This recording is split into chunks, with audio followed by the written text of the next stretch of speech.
importância aí da vida missionária da igreja. Então, Mateus 28, a partir do 16 até o 20, diz assim o texto: os 11 discípulos partiram para a Galiléia, para um monte que Jesus lhe havia designado. Quando viram Jesus, o adoraram, mas alguns duvidaram.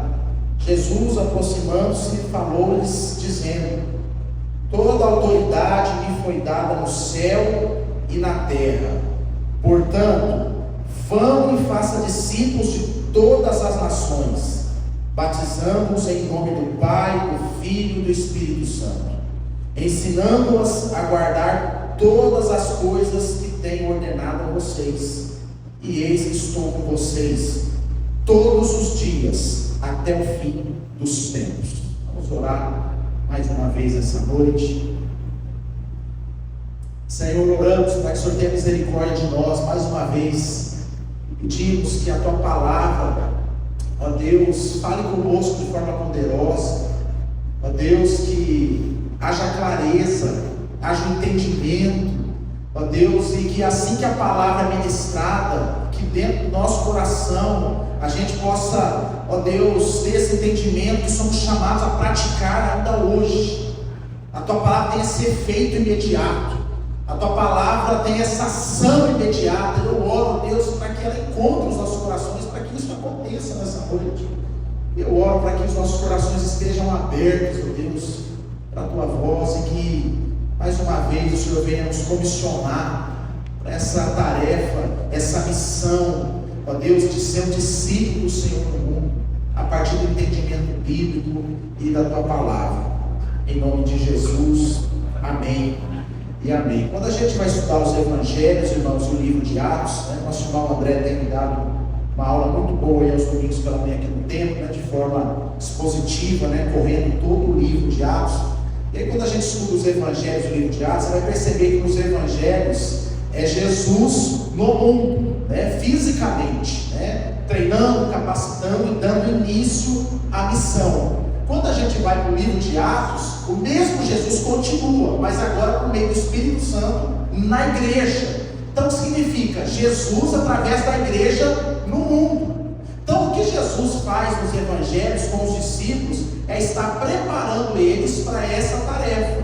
No livro de Atos, ele não está fisicamente ali com os discípulos, mas o Espírito Santo está capacitando, habilitando a igreja a cumprir a sua missão na terra. Não somente no livro de Atos, mas ainda hoje, porque nós somos a continuação do livro de Atos.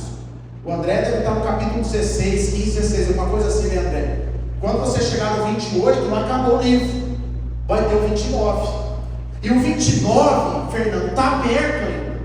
Eu acredito que um dos capítulos mais longos da Bíblia é o capítulo 29 do livro de Atos, porque ele está sendo escrito ainda pela igreja que está em missão no mundo. Então a gente precisa entender esse princípio. Qual é a finalidade da igreja? O porquê vou à igreja? O porquê pertenço a uma comunidade de fé? O porquê me torno membro de uma congregação? O porquê agora eu tenho esse título de discípulo de Jesus? É apenas para mim ser abençoado? É apenas para mim ter uma religião? É apenas para que eu não seja ali conhecido como alguém agnóstico, alguém ateu, e agora eu tenho uma profissão de fé para dizer que eu sou cristão? Qual que é a finalidade da gente ser crente? Qual que é a finalidade de estar todo domingo na igreja? Qual que é a finalidade de ter uma Bíblia como manual de regra de fé e prática? Qual que é a função disso? É apenas para a gente fazer uma devocional diária, se sentir bem, entusiasmado, encorajado, abençoado e entrar com o pé direito para viver um dia abençoado de vitória? Será que se limita apenas isso? A existência da igreja? Será que a igreja é apenas um clube social que a gente desenvolve relacionamentos afetivos, amizades, a gente se relaciona uns com os outros e essa amizade que começa dentro da igreja se estende aos finais de semana, aos dias da semana, como um companheirismo, e agora eu tenho com quem contar, e agora eu tenho um parceiro para queimar uma carne comigo numa sexta-feira à noite? Será que a igreja se resume apenas a esse papel social? Qual é a finalidade da igreja? Por que Deus, lá em Abraão, chama Abraão para ser uma família, para ser um povo. E no Novo Testamento vem Jesus Cristo usando essa palavra assembleia, igreja, eclesia, chamados para fora, que é o significado dessa palavra. E reúne o povo, reúne 12 e chama eles para pregar o evangelho no mundo, formar uma nova cultura, uma nova mentalidade, um grupo. Qual que é a finalidade disso? Apenas, queridos, ter um grupinho para ser abençoado. Eu acho muito pouco, irmãos, esse pensamento. A sociologia vai chamar isso de religioso. Aquele que pertence a um grupo, determinada instituição, que professa uma fé e tem algumas práticas relacionadas àquilo que o manual dela ensina. A sociologia chama isso de religião. Mas será que foi isso que Jesus veio instituir? Será que foi isso que Jesus veio quando ele se encarnou, se humilhou e morreu na cruz, ressuscitou no terceiro dia, reuniu novamente aqueles 12 e comissionou eles? Não, irmãos. A igreja, ela existe no mundo para cumprir uma missão. Para cumprir uma missão. A igreja não faz missão. A igreja é a missão de Deus. Nós somos chamados para fora, como é o significado da palavra eclesia, igreja. Chamados para fora. Para fora onde, pastor? Ali do portão para fora, para a vida. É um chamamento para a vida. E o porquê, queridos, que nós não conseguimos muitas vezes funcionar com esse chamado? E o texto aqui vai nos ensinar nessa noite algumas dicas, algumas questões que eu e você entendermos bem isso aqui. Fernando, nós vamos funcionar como missão. E a primeira delas, irmãos, que a gente aprende nesse texto que Jesus comissiona aqui os discípulos, nessas últimas palavras, provavelmente com eles ali, fazendo essa transição dos evangelhos para o livro de Atos, que agora a igreja vai caminhar a partir do Espírito Santo. A primeira coisa que a gente aprende nesse DNA missionário da igreja é que a missão, queridos, acontece mesmo em meio às crises de fé. A missão de Deus por meio da igreja acontece mesmo em meio às crises de fé. Olha comigo o versículo 16, vai começar dizendo que os 11 discípulos, 11 porque o 12º morreu, que era Judas, não tinha eleição do Matias. Eles estão indo lá para Galileia, porque Jesus lá atrás, antes de morrer, marcou esse ponto. E aí eles vão lá para o monte que Jesus já havia designado. Versículo 17, e quando viram Jesus, o que acontece? Adorar. Mas olha como o texto continua, mas alguns duvidaram. Alguns duvidaram. Versículo 18, Jesus aproximando-se, falou-lhes dizendo, toda autoridade me foi dada no céu e na terra, portanto, vão e façam discípulos de todas as nações. Você pode pensar que o texto aqui, Mateus escrevendo esse texto, e ele era um dos 11 que estava ali, ele faz questão de relatar que nesse encontro com Cristo ressurreto, alguns adoraram, mas outros estavam numa crise de fé e dúvidas. Provavelmente acerca da ressurreição de Cristo, acerca de como seria agora a vida a partir disso. Não estava totalmente estável, estabelecido o pensamento cristão no coração deles. Mas Jesus aqui diz no versículo 18 que Jesus aproximou, mesmo sabendo da crise, e comissiona. Jesus não parou para fazer um divã primeiro, para quem estava em crise, para que quando eu te der alta, depois de 2 anos e meio de consulta, de terapia comigo, aí sim a igreja vai fazer missão. Não teve uma sessão terapêutica com Jesus, não teve ali, Jesus não ficou muito tempo colhendo provas biológicas para provar a sua ressurreição, até que um dos discípulos dissesse, agora sim, agora está confirmado, agora põe meu nome, agora eu vou. Jesus sabia que as crises da vida, irmãos, as crises de fé, as crises existenciais daqueles que são chamados para ser filhos de Deus fazem parte da caminhada. E qual que é o problema disso? Que muitas vezes a gente acha que ser uma igreja missionária, ser alguém em missão no mundo, precisamos estar totalmente perfeito, habilitado, totalmente consciente das coisas de fé. Mas isso não foi um problema para Jesus, irmãos. Vou confessar uma coisa aqui para os irmãos. Os dias que eu mais sinto a presença de Deus, como nós falamos isso sobre o louvor, que é a importância da presença de Deus, sabe quais são? Quando estou em crise. Quando a coisa está apertada para mim. É onde o meu coração fica mais sensível para Deus. Às vezes eu até sinto um cheiro dele, irmão, por incrível que pareça. No momento da crise. No momento, Mateus, quando eu não sei. Quando eu aprendi a vida inteira conceitos de fé, e de repente eu me vejo numa etapa da minha vida em crise, com muitas questões. E essa crise, queridos, tem colocado muita gente para fora desse ministério sagrado que é a evangelização, porque a pessoa acha que ela não está apta para essa missão. Mas a missão de Deus, irmãos, ela existe e continua, a despeito do nosso entendimento, a despeito das nossas crises de fé.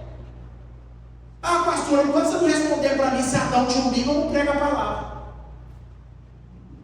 Ah, pastor, enquanto você não responder para mim com quem Caim casou, eu não prego a palavra.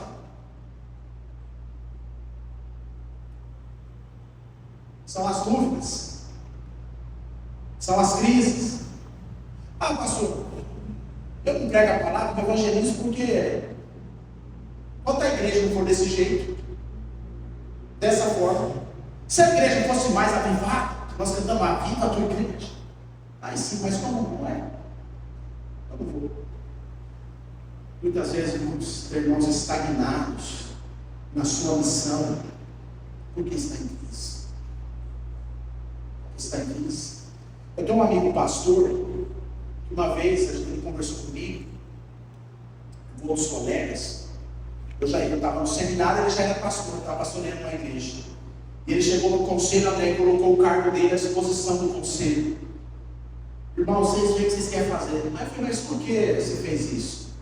Porque a minha filha, ela começou a namorar um rapaz, e ela engravidou do rapaz, sem ter casado.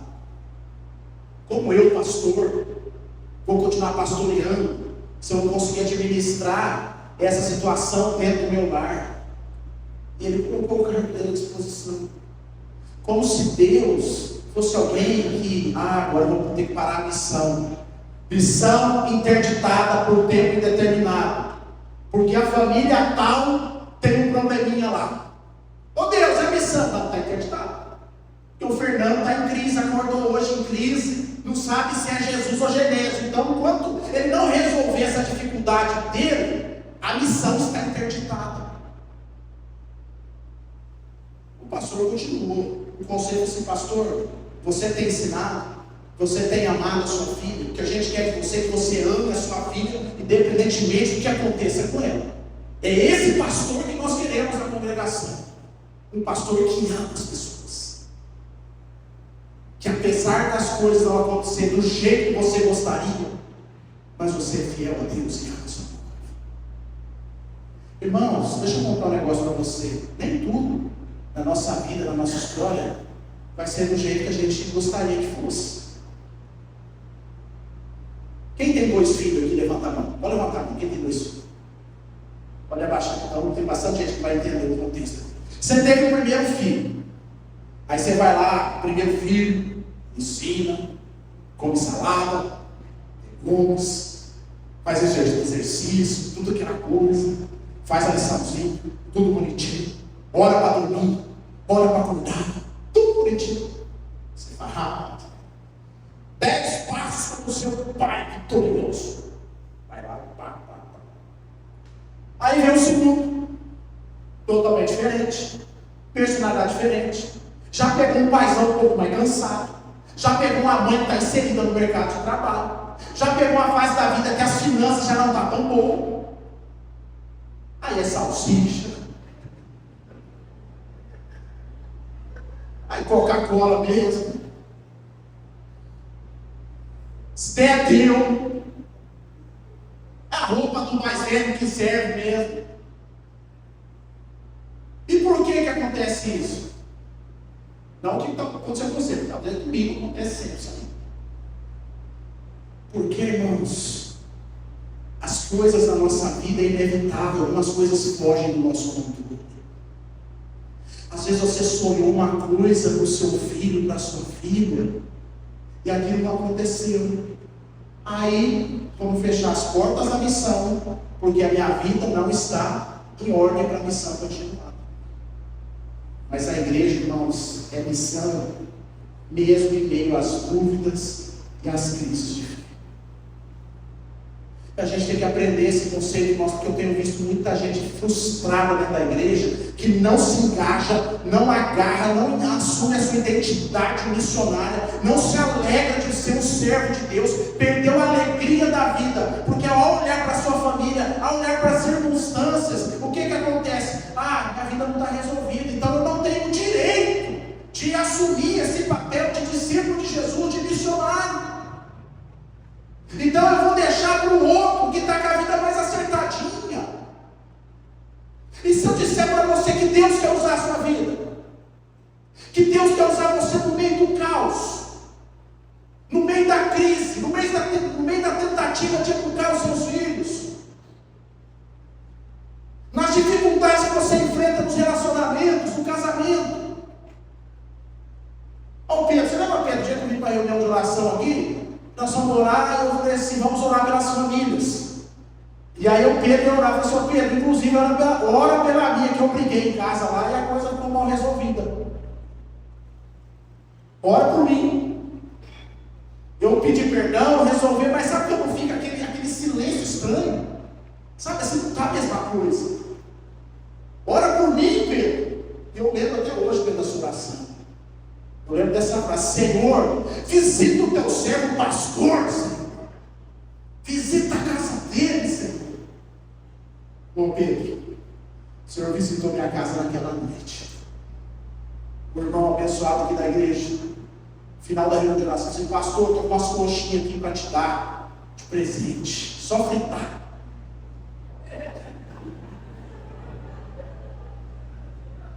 Você vai entender o porquê disso.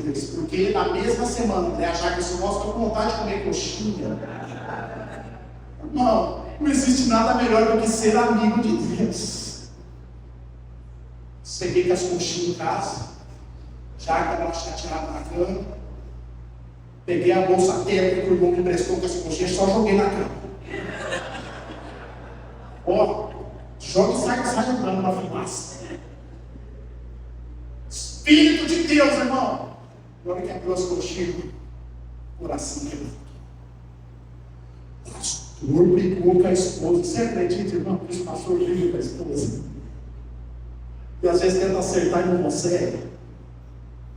Agora a missão para. Eu vou parar a missão, eu vou deixar de ser um cristão, porque eu tive os desajustes na minha vida. Porque eu teve uma crise, eu confesso que quantas vezes a gente briga, ou eu passo no limite com as minhas filhas, eu fico em crise. Eu falo, Deus, será que é por aí mesmo? Será que sou eu mesmo? Será que não é melhor eu comprar um caminhão, como se eu tivesse dinheiro para comprar um caminhão, né? Não é melhor comprar um caminhão e cair na estrada? Irmão, a missão de Deus não é limitada às circunstâncias da nossa vida. Deus quer usar a minha vida, a sua vida, onde Ele te inseriu, no contexto que Ele inseriu você, apesar das suas crises, das suas dores, dos seus dilemas. Alguns, ao ouvirem Jesus, adoraram, outros duvidaram.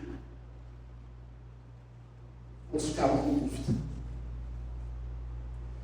Irmão, não era alguém que estava falando, pastor, vou dar minha mão para servir, mas eu estou com dúvida de como vai ser o trabalho.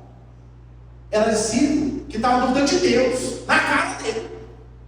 Era Deus encarnado, mostrando e duvidando de Deus. Você sabe o que é isso? Duvidar de Deus. É Deus assim, abriu um telhado aqui, deixa eu dirigir uma palavra para a igreja agora.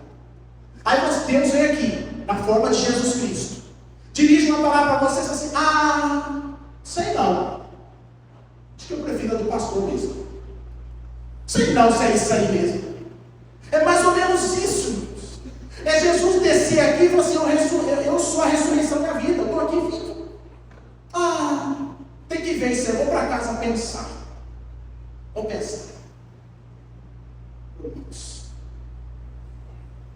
Uns adoraram a Deus, outros estavam em crise.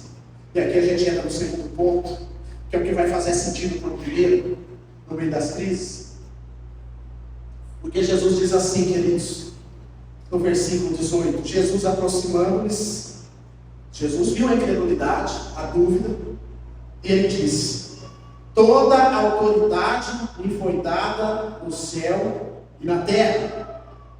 Portanto, diante dessa autoridade que foi dada a mim no céu e na terra, diante do Deus que está aqui diante de vocês, que recebeu essa autoridade, em meu nome eu estou enviando vocês, vão, façam discípulos de todas as nações.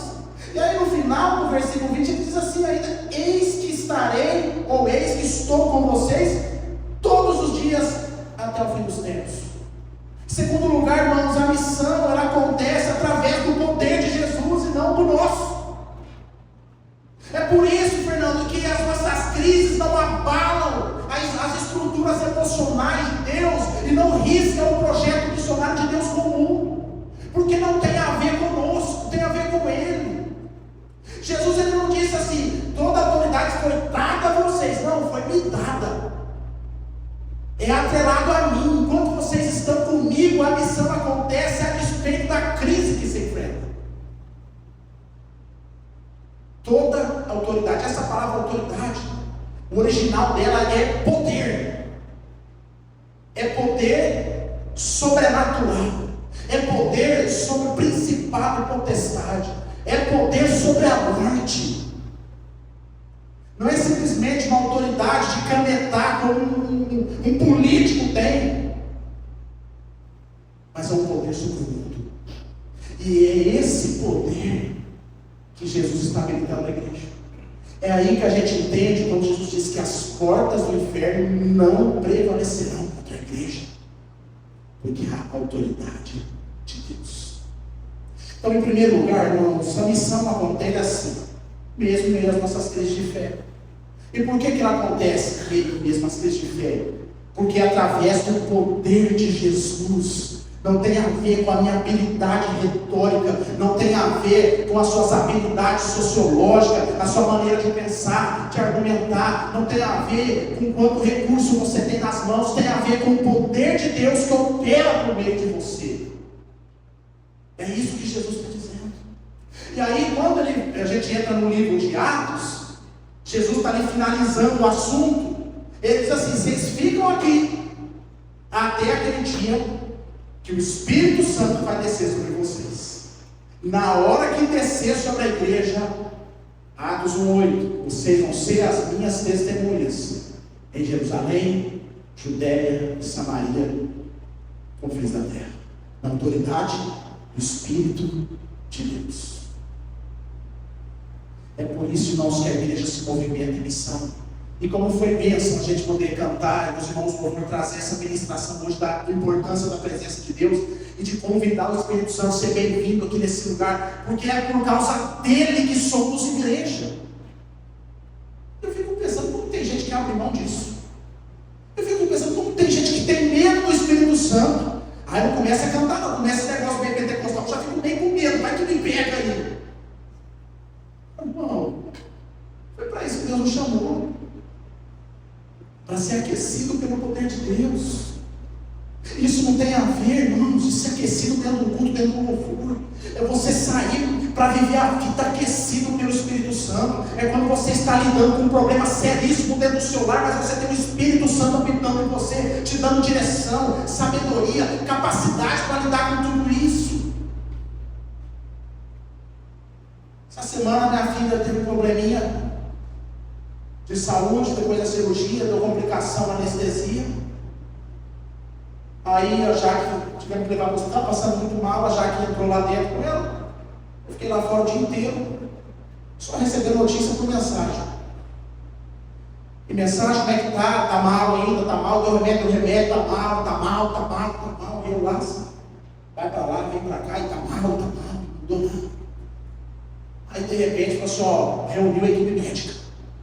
Juntou aqui, não sei o quê, colocou no isolamento. Está suspeitando um monte de coisa. Aí falou a suspeitação, eu comecei a pesquisar no professor Google. Já estava aterrorizado ali na mensagem. Fui para o Google. Para piorar, Fernando, chegou aí e pediu para o pai entrar lá. Não pode mais abrir uma exceção. Falei, ué, normalmente quando eu vou no hospital, Douglas, é para quê? Você sabe. O que o médico fala para mim? Irmão, já entrei lá assim, meio no desespero, já. Menina lá, no isolamento, na cobertinha, passando lá. O coração ali já amoleceu, já chorei, já que eu dou assim. Aí depois resolveu, graças a Deus, tirou a possibilidade que eles estavam cogitando, está em repouso, está conversando com a Jaque falou assim, nossa, você entrou lá, assim, num desespero emocional. Eu falei, nossa gente, será que é grave assim? Eu falei assim, e eu que me espantei, o senhor, a sua postura, será que é porque você conhece o hospital?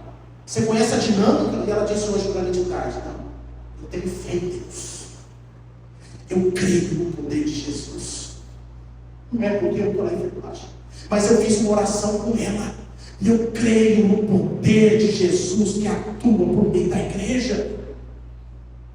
Eu estava segura, eu estava em paz, eu estava controlado emocionalmente, porque eu tenho fé em Jesus. E é como se Jesus, através da boca da minha esposa hoje, dissesse assim para mim, homem de pequena fé. Homem de pequena fé. Irmão, a missão acontece pelo poder do Espírito Santo de Deus. A gente só vence por causa do Espírito Santo de Deus. As pessoas são tocadas, são ministradas através da vida da gente, seja no ambiente de igreja, fora, em qualquer lugar. As pessoas são despertadas para o Evangelho por causa do Espírito Santo de Deus. Não tem a ver com você, não tem a ver comigo.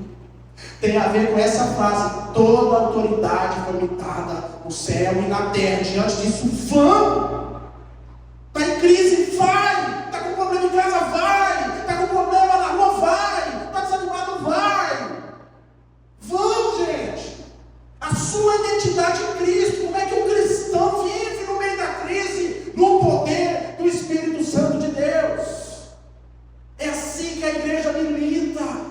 É assim que a igreja caminha, nas nossas próprias pernas. A gente tomba, a gente cai, a gente fracassa, a gente desanima, a gente joga a toalha, a gente tem os pontos, a gente para no meio do caminho. Mas é o Espírito de Deus que diz na boca de Paulo, é quando eu sou fraco é que sou forte.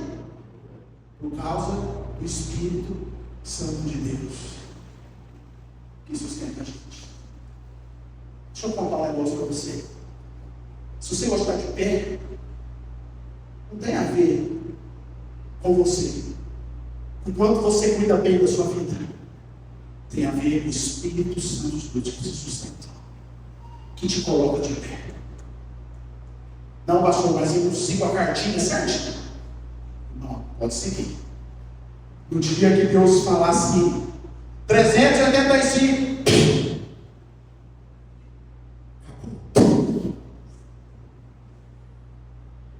mas é um rapaz saudável, você tinha tudo, futuro, não fazia mal para ninguém, bonzinho, gente boa. 383. Você pega os caras nisso, irmão, 150 anos fazendo maldade no mundo, passa por tudo, vai vivendo, vai. Sabe por quê? Que eu meu Pedro não foi só porque não tem a ver com a pessoa, tem a ver com o Espírito Santo de Deus. Essa semana, a gente quando enfrenta as lutas, a gente enche a pregação de testemunho, né? Sexta-feira, à noite, fui no mercado, voltei para casa. A Jaque falou assim, ó, parece uma coisa colada no pneu, você não quer dar uma olhada aí? O que tem? Não tem nada lá, não, é bom dar uma olhada. Chegamos lá, olhei, tinha um parafuso no pneu. De manhãzinha ia para São Joaquim da Barra, bem cedinho, 60 e poucos quilômetros, 70 quilômetros. Não, amanhã assim, eu vou lá e remendo esse pneu rapidinho. Fui lá, acordei cedo, fui lá, remendei o pneu, tirei o para-tudo. Saí do carro, falei assim, bom, parar no posto para calibrar os outros, para ficar tudo igualzinho. Na hora que eu desço com um barulho, falei, acabei de calibrar o pneu. Voltei lá no borracheiro, como se fosse assim, ó, rapaz, você, né, o serviço aí, acho que deu ruim aí, precisa ver. Não, vamos ver. E mexe e não acha buraco, né? Não acha, não. Ué, mas tá barulho, mas não acha. Vamos tirar essa roda para ver. Irmão, na hora que tirou a roda, por dentro do pneu, estava rasgado. Assim. Que ontem, na dia dele, eu tinha passado um buraco. Eu vi que, saca, deu ruim. E aí você espelhou lá, tem que colocar, já é, eu coloquei o step e fui para São Joaquim. E estou aí com o carro, vou trocar o pneu essa semana. O que eu estou dizendo, irmão? Às vezes, Deus coloca um parafuso na nossa vida para evitar situações piores. Eu poderia não ter visto, poderia não ter um parafuso, o pneu estava rasgado, conforme o embalo na pista, o pneu na frente. Já sabe o que pode acontecer, né? A 100 por hora, o pneu estoura. Mas o Espírito de Deus, que opera no meio da igreja, que conhece todos os nossos dias, Mateus, às vezes ele coloca um parafuso no nosso pneu para cuidar da gente, para nos livrar. Sabe por quê, irmãos? Não é porque eu sou bonzinho para Deus, mas é que a missão continua. O dia que Jesus entender que a minha missão acabou, irmão, aí não tem parafuso, não tem nada, pode até dormir comendo pizza, enrosca azeitona, aí acaba ali. Chegou lá no céu, eu serei azeitona na pizza, enroscou, não consegui tirar e cheguei. Que mico chegar lá assim. Acabou a missão, acabou o propósito, completou a carreira, acabou. É o Espírito de Deus que sustenta a igreja na missão. Então, irmão, se você está de pé, com as suas dores, com as suas enfermidades, com os seus problemas, com as suas dificuldades, saiba de uma coisa: você está nessa igreja, se você crê em Jesus Cristo como seu Senhor e Salvador, saiba que você está em missão no mundo e Deus está usando a sua vida e vai continuar a tarefa em nome de Jesus. Amém? Terceiro e último lugar, queridos, que a gente aprende nesse texto acerca da missão da igreja. Primeiro, que ele acontece em meio às crises de fé, através do poder de Jesus. E aí ele diz assim no versículo 20, depois de dizer para a gente ir fazer discípulos, ele fala: ensinando-nos a guardar todas as coisas que tenho ordenado a vocês. Terceiro e último lugar, irmãos, para a missão não ficar só na responsabilidade divina e a gente ficar só deitado esperando, nós precisamos, irmãos, nos relacionar intencionalmente com as pessoas. Porque a ordem do texto aqui, Fernando, não é ide. Isso aqui, na língua portuguesa, a gente chama de gerúndio, que é o indo, vivendo, comendo, cantando, trabalhando, eu ando indo. Ou seja, é a vida cotidiana. Ele está dizendo assim: na sua vida cotidiana, na vida que eu depositei em você, você tem uma obrigação apenas: fazer discípulos. E como que faz discípulo? Ensinando a guardar tudo que eu tenho ordenado a vocês. Mas eu não sou capaz. Toda a autoridade foi dada para mim no céu e na terra. Portanto, vão viver a vida de vocês com uma tarefa apenas: fazer discípulos, não seu, de Jesus. Agora, a gente só consegue fazer discípulo na medida que a gente se relaciona com as pessoas. Qual que é o chamado missionário para a igreja? Se relacionar com as pessoas. Mas se eu me relacionar, pastor, eu vou sofrer. Eles vão me magoar. O povo é mau, hipócrita. Eles são mesmo, irmão. E você acredita que acho que tem gente que acha isso de nós também? Que às vezes eles não se relacionam com a gente porque eles pensam isso da gente. Mas o chamado, irmãos, é para a gente pagar essa conta. É para a gente pagar esse preço. De se entregar para o outro. De se relacionar uns com os outros. E nessa relação, nessa convivência, através do poder do Espírito Santo de Deus, Fábio, ele vai nos habilitando a fazer discípulo, a ensinar a guardar as coisas que Jesus ensinou por meio da palavra, a levar ao batismo, a levar a essa confissão de fé. É nas relações, é nos relacionamentos, irmãos. E é relacionando com a vida, com o mundo. Não, eu só ando crente. A minha casa só entra crente espiritual.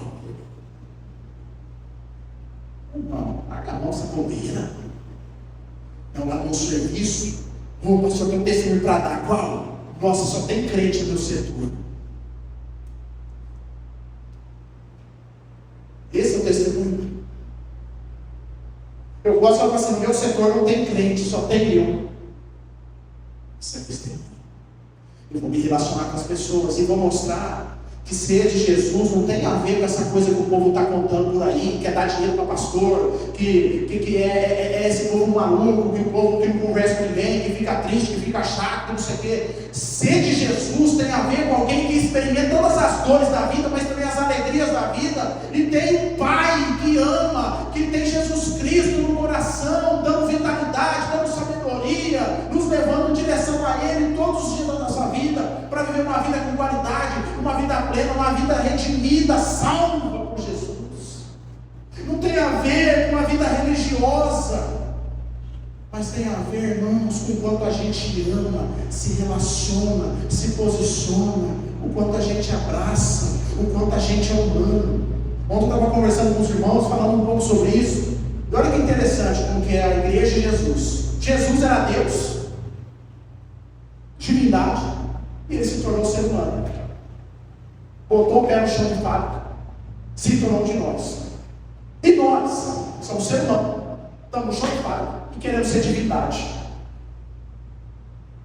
Olha que louco isso aí. E a proposta de Jesus, ao contrário, foi ensinar a gente a ser gente, não a ser divino. Ele se transformou em ser humano para ensinar a gente a ser ser humano. Mas a gente, ao encontrar com Jesus, a gente quer virar divindade. Qual que é esse filme antigo de Jesus? Já viu? Jesus, aquele Jesus assim. Que a paz esteja conosco. Que tem uma nuvem assim. Aquele olhar sereno. Se você olhar muito tempo para ele, você torna que descansa no seu olhar. Aquela divindade. Isso aí no primeiro século é heresia. Achar que Jesus era só um ser divino. Não era físico. Irmãos, a proposta do Evangelho para nós é se tornar o melhor ser humano que a gente consegue ser, através de Cristo, se relacionando com as pessoas, amando as pessoas. Pastor, uma pessoa discorda de mim, faz tudo errado, igual a Bíblia diz, irmão, não é você que convence o outro, é o Espírito Santo de Deus que quebranta, que opera, se assim se for a vontade de Deus. O meu papel é me relacionar com as pessoas. O meu chamado missionário é estar no chão de fábrica da vida, é dar meu nome para esse mundo, é viver intensamente a obra de Cristo. E para fechar, irmãos, Fernando, você lembra o dia que nós fomos num show aí, Fernando? Nós dois, não vou falar, não cair no show, vou falar, quem ficar na curiosidade, eu falo no secreto para você, tá, irmão? Dorme com essa, eu e o Fernando no show. Não era show gospel, era um show de música boa. Música boa. Aí estava lá na fila, moçada, aquela coisa. E estava lá o pastor e o diácono na fila lá, falando sobre Cristo. Debate teológico na fila. Era interessante que o povo ficava tudo assim, ó. Como se não era. O que vocês estão fazendo aqui? Vai pro culto, irmão. Então, é que veio para cá. Mas a beleza está aí, irmão. Porque a gente tem que ser o que a gente é em todo lugar. E a gente foi para o show, foi um bom show, né, Fernando? Nós glorificamos o nome do Senhor ali, e não negociamos a nossa fé, o nosso valor, e conversamos daquilo que é importante para nós. Provavelmente algumas pessoas olhou para aquilo e pensou assim, maluquice, outras assim, que interessante, como eles estão aqui, vivendo o Evangelho de Deus.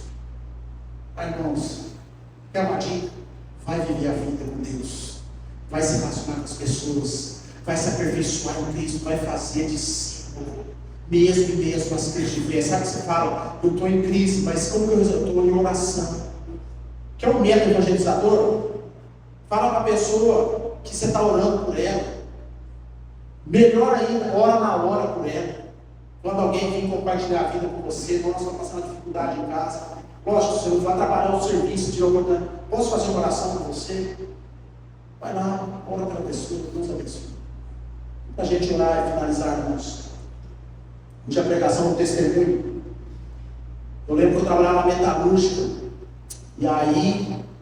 Tinha um rapaz lá que chamava Batatinha, né? Obviamente que era o apelido dele, não era o nome.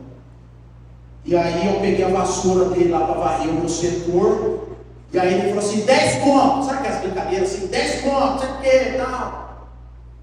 E eu falei assim, eu posso te pagar com oração? Ele, sabe o seu Madruga quando é constrangido? Virou o seu Madruga constrangido. Ele parou de brincar na hora. Não. Pode usar a vassoura aí. Fui lá, varri. Entreguei a vassoura, Batatinha. A oferta está valendo, pode fazer oração?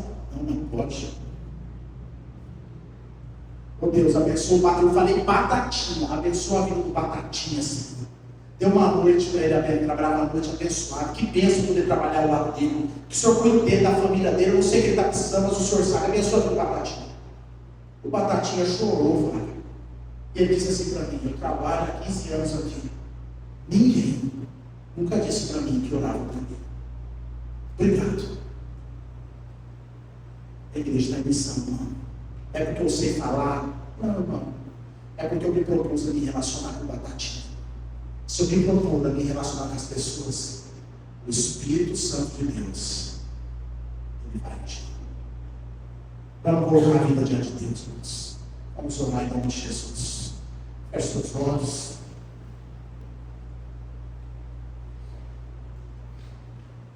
Talvez você chegou aqui pensando, eu não estou habilitado para a missão, porque eu estou em crise de fé. Porque tudo que eu pensava foi desconstruído. Que bom, irmão, que você está aqui nessa noite, porque essa palavra é para você. Deus quer usar a sua dor. Deus quer usar a sua ferida como remédio na vida do outro. Deus quer usar o seu abraço como abraço dele na vida do outro. Basta você estar disponível. Não é as suas habilidades, não tem a ver com o seu recurso, não tem a ver com a sua personalidade, com o seu temperamento. Tem a ver com o poder de Deus que opera por meio da igreja. Mas sim, nós somos chamados ao relacionamento. Nós somos chamados a colocar a nossa vida diante de Deus, a se render diante de Deus. A dizer, Deus, eu estou em crise, eu sou problemático, eu tenho problema, eu tenho dificuldade. Ah, Senhor, mas isso que o pastor falou, se for verdade mesmo esse negócio que está na Bíblia aí, Senhor, eu estou aqui. Eu estou aqui e o Senhor pode fazer o que o Senhor quiser comigo, usa a minha vida. Eis-me aqui diante da tua presença. Senhor, em nome de Jesus. Aqui, ó Deus, está uma igreja não de gente perfeita, de gente certinha. Aqui é uma igreja, ó Deus, de pessoas que precisam de Ti todo dia, que não conseguem dar um passo sequer sem a presença do Espírito. E se o Senhor está em missão, ó Pai, no mundo, e o Senhor faz missão por meio da igreja, eu estou aqui, Senhor, e pela graça e misericórdia o Senhor usa as nossas vidas. Como eu gostaria, ó Deus, de ter os meus problemas resolvidos, minhas crises existenciais, minhas crises de fé resolvidas. Mas eu não consegui resolver essa noite, Senhor, mas se o Senhor quiser me usar, usa-me, Senhor. Ó Deus, em nome de Jesus, eu oro, Deus, especialmente por pessoas nessa noite que talvez nunca sentiu a presença do Senhor. Nunca sentiu o calor do Espírito Santo encorajando, mudando a forma de pensar, tirando uma tristeza de forma instantânea e colocando regozijo e alegria. Eu oro nessa noite para essas pessoas, para que hoje, ó Deus, nós não somos movidos por experiência, nós somos movidos pela palavra, mas o Senhor é real. Há um Espírito Santo do Senhor que é real. Eu oro, Deus, para que o Senhor aqueça corações nessa noite. E que esse aquecer do Senhor seja uma voz dizendo, eu estou com você até o fim dos tempos, até a consumação dos séculos. Você é útil nas minhas mãos. Você é útil no reino. As suas lágrimas, elas têm uma função no meu reino, de consolar o que sofre, de encorajar o que padece. Oh Deus, em nome de Jesus, levanta-nos, ó Pai, como uma igreja missionária, uma igreja como Jesus, que diante da viúva de Naim, diante daquele corpo, ele tocou no esquife, ele tocou no caixão, ele pôs a mão onde ninguém tinha coragem de colocar a mão, porque considerava impuro. Levanta gente que não vai ter medo aqui, ó Deus, que vai colocar a mão naquilo que a sociedade considera impuro, em amor ao Evangelho. Levanta gente que vai pagar o preço, talvez, de ter a sua vida caluniada, porque resolveu se relacionar e tocar em pessoas que ninguém tem coragem de tocar.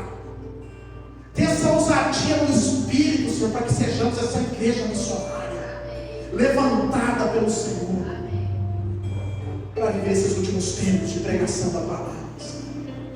Que não seja o nosso discurso, mas seja a nossa vida, seja o nosso toque, seja o nosso abraço, seja o nosso viver diário, seja o gerúndio que nos acompanha todos os dias, o indo, acordando, vivendo, relacionando, cantando. Que tudo isso, Deus, possa fazer discípulos em todo o mundo. Em nome de Jesus. A gente pega, nós vamos cantar um louvor.